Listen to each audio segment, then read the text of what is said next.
this group of Canadians at strawmanmusic.com.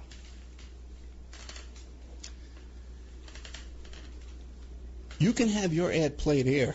Okay, we're looking for sponsors. Okay, in fact, we desperately need sponsors right now to take this show to the next level. So you can have your your ad played here, read live, like I'm doing now, so artfully. Or we can even work up a little jingle for you with some music and stuff like that and play it here. You have no idea how inexpensive it would be to have your ad played on the Opperman Report on 7 stations live Friday night and another 7 stations live on Saturday night, plus replayed every day of the week on different stations, and then archived on YouTube, Spreaker, iHeartRadio, iTunes, and all different kinds of podcasts, Pod this and Podbean, all different kinds of places who archive the show for us. And on those archives, your ad would play indefinitely, forever. You also get a little banner on OppermanReport.com. You get a mention on the air, you get a little interview on the air, and all kinds of fun stuff if you sponsor Opperman Report. We have an opportunity to get this show on a major AM/FM station in California. We've been approved. So if you want to sponsor us into that, so incredibly inexpensive that your ad would be heard by the range covers 5 million people in population where your ad would be broadcast, and all these other stations would be thrown in for free. So really affordable prices to sponsor OppermanReport.com. Get a copy of my book, How to Become a Successful Private Investigator. You can get a copy of that book at emailrevealer.com, or you can get a copy of that book now. It's back up on Amazon.com. How to Become a Successful Private Investigator by Ed Opperman. And this book has been updated a little bit from the previous book.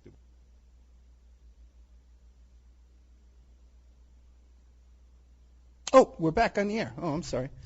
Okay, well, I was reading the chat room. I got distracted. These annoying people in my chat room. Oh, my God, they never leave me alone. A couple of things. I forgot to mention that in the Epstein video, there's a video of Epstein with the Pope, and another one, a picture of Epstein with the Pope, and there's a picture of Epstein with Castro. Also, too, now, next week, people have to understand, only my show is on Spreaker. William Ramsey, maybe Ramsey will be on, too. I don't know. I'm going to play it by ear. But all the other shows, only my show, Spreaker's my thing, okay? And all the other stuff is beyond all the stations we play. So after my show's over, you go to, like tonight, for Pierce Redmond, you have to go to Awake, or it's going to be playing on PIR, PSN, on all those stations, and On Air Radio Network, all those guys. So anytime, it pretty much is just me, okay? Oh, okay. Okay. All right, stop distracting me. Okay, back to the show.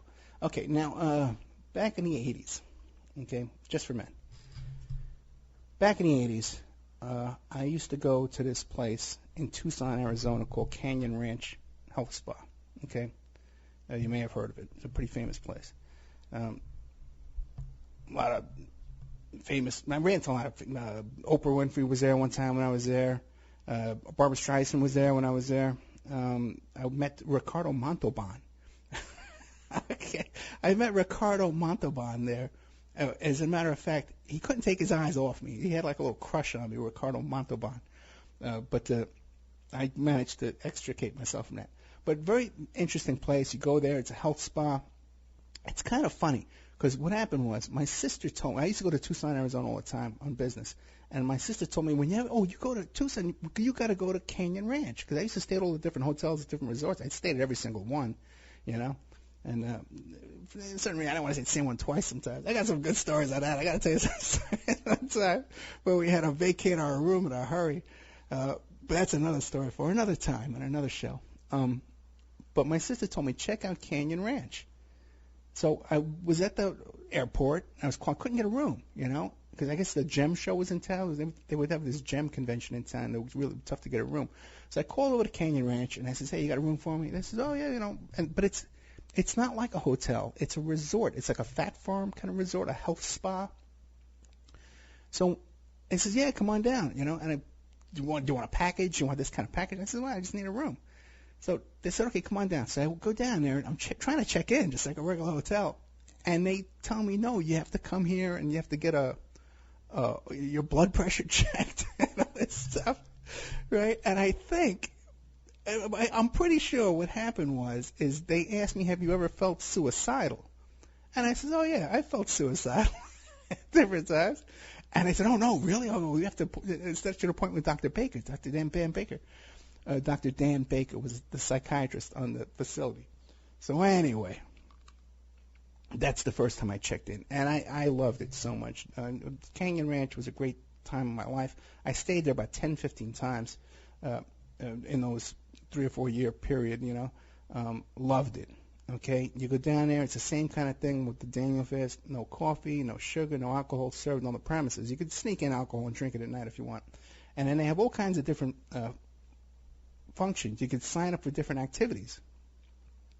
Yoga, Tai Chi, different exercise things, meditation, all kinds of stuff you could sign up for. It was really cool. Now, one of the things, like I said, they had no alcohol, no coffee, no tea with caffeine in it. But they had this little station where you could go, and they had water fountains from a deep well. You didn't have to get bottled water or anything like that. And all the food, by the way, the chef there was Oprah Winfrey's chef, the chef who ran Canyon Ranch. And she liked the food there so much that she hired him as her personal chef. So the food was really, really good. And in the future, we can kind of get into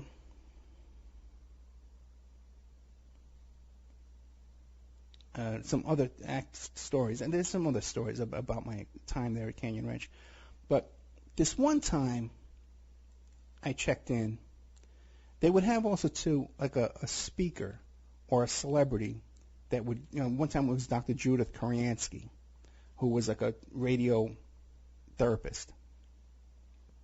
Hey, you know what? I should contact them now and see if they bring me on there, and I could do my shtick and get in there for free.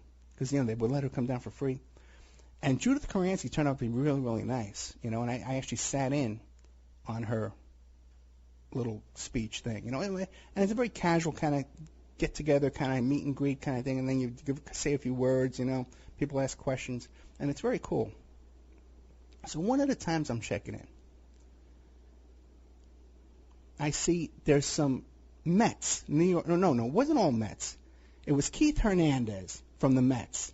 Okay, Keith Hernandez that you see in that commercial all the time, Just for Men, Just for Men commercial, where his beard is black, because he dyes his beard and he dyes his hair and he can pick up young girls, whatever the theory is with this, Just for Men stuff is.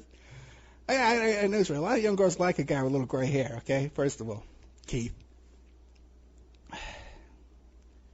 But I see there's an event with some baseball superstars, all-stars they call them, right? That are going to be doing a meet and greet there, and one of them was Keith Hernandez. Now, I had a slight little run-in with Keith Hernandez once before, okay, back in New York, because he was a New York Met, and I lived in New York City at the time. I used to go down to the Sheraton Hotel to get my manicure. I used to buff my nails over there, and I would get my beard trimmed there. I would get my hair cut at a different place. But I would go into this men's old Italian barbershop that they had at the Sheraton Hotel. As a matter of fact, it was the same barbershop. If you look it up, Vincent the Chin Gigante shot a guy in that barbershop. They killed this guy. I think it was Albert Anastasia or something like that. It was like a big shot. Big mafia hit went on in this barbershop at one time. And I think they had the same chairs. I don't even think they even cleaned them or anything. it was all this is an old-fashioned New York barbershop, okay? And this is where I would go to get my beard trimmed, and I get a manicure. I'd go there, okay? So I was down at the Sheraton all the time, As a matter of fact, one time there was a lot of commotion going on, a bunch of cops everywhere. And I said to one of the bellmen, who knew me, I says, hey, what's going on? I says, what's with all the cops? And he goes, oh, Jesse Jackson's staying here, up on the second floor in room 205. And there was a bomb threat. So meanwhile, you'd think there would be some security for Jesse Jackson, because this is when Jesse Jackson was running for president. And the guy just tells me what room he's in, he's in, there's a bomb threat. Just, blabs everything to me, right? Like you can trust me.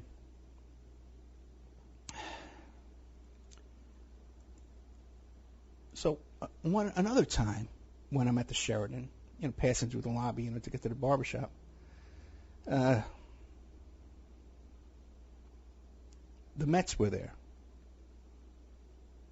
and all the autograph people were hanging around, trying to get autographs from the different Mets people. And it seemed like a lot of these autograph people knew the Mets because they go to different events. And so as the Mets were coming through, they were signing for these different people. And when Keith Hernandez came through, he goes, "No, I don't have time to stop. I don't have time to stop. I got to keep going. I'm late. And some of the women in the crowd said, "You always say that. You never have time." Right? So, and I kind of took it, and like everyone, all these autograph people seem to agree that Keith Hernandez is kind of a jerk. Right? Now, back to Canyon Ranch years later. And I see Keith Hernandez on the bill there. I said, I don't want to see these guys. I'm not a big baseball fan. If it was something like Mickey Mantle or something, even though, something like that, I'd go for sure. Or Billy Martin, something really cool. I would go and want to hear what they had to say. But Keith Hernandez and these other two guys, I hadn't even heard of them. Because by that point, I wasn't following sports anymore. I was going to boxing, but I was into boxing, but not baseball at that point. I don't think. Maybe very little. I'd be surprised. So,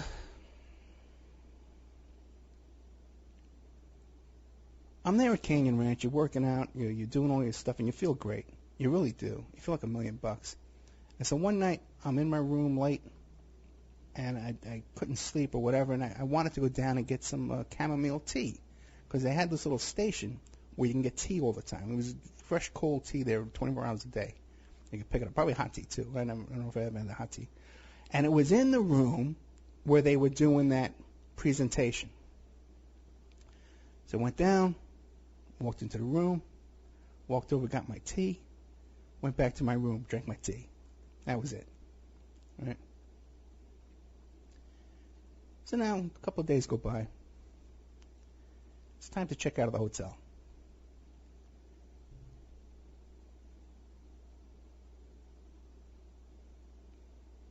And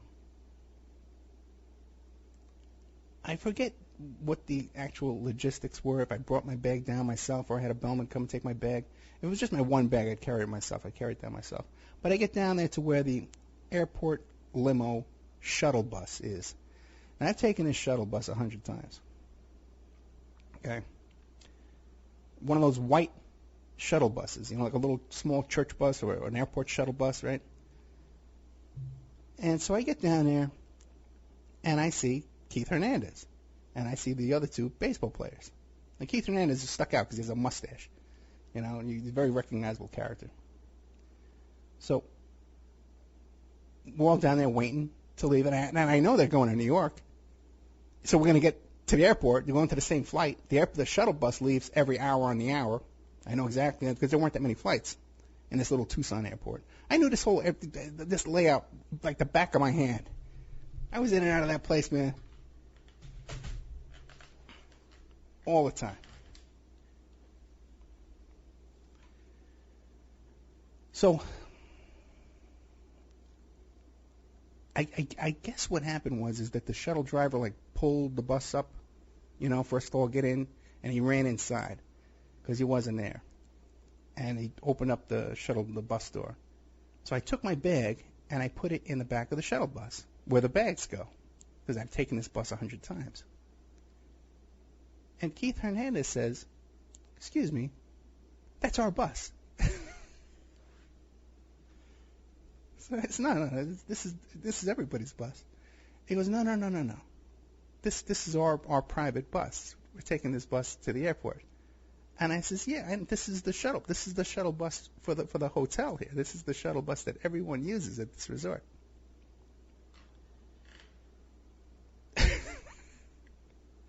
This is there's only one bus. I know this. I knew the driver.